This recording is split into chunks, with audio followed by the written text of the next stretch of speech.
आश्रमशाळा एरली। मी तुम्हाला राणी दुर्गावतीच्या बाबत माहिती सांगणार आहे। राणी दुर्गावतीचा जन्म 5 ऑक्टोबर 1524 ला महोबामध्ये झाला। दुर्गावतीचे वडील महोबाचे राजा होते। राणी दुर्गावती सुंदर, सुशील, विनम्र व साहसी मुलगी होती। महाराणी दुर्गावती कलिंजरच्या राजा कीर्तिचंद्राची एकुलती एक मुलगी होती। बांदा जिल्ह्याच्या कलिंजर किल्ल्यावर इसवी सन 1524 ला दुर्गाष्टमीमध्ये जन्म झाल्यामुळे तिचे नाव दुर्गावती ठेवले गेले।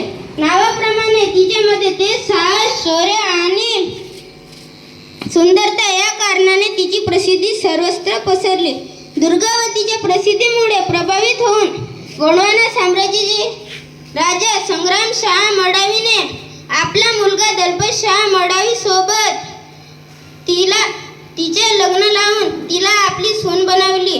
दुर्भाग्यवश लग्नाच्या 4 वर्षानंतर राजा दलपतशाहचा मृत्यू झाला।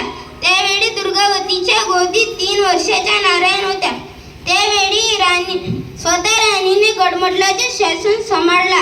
तिने अनेक मठ, विहिरी आणि बागडी, धर्मशाळा बनवून घेतल्या। सध्याच्या जबलपूर तिच्या राज्याचे केंद्र होते। तिने आपल्या दासीच्या नावावर चेरीताल, आपल्या नावावर राणीताल आणि आपल्या विश्वस्त आदर्श सिंहच्या नावावर धारताल बनवून घेतले। राणी दुर्गावतीचे युद्ध प्रामुख्याने 1564 ला झाले, जेव्हा मुघल सेनापती आसफ खानाने गोंडवानावर आक्रमण केले होते, ज्यामध्ये आपल्या बहादुरी आणि कौशल्याचा परिचय देऊन मुघलांना 3 वेळा हरवले। परंतु शेवटी दुखापत झाल्यानंतर आपला आत्मसन्मान वाचवण्याकरिता तिने आपल्या स्वतःलाच मारले।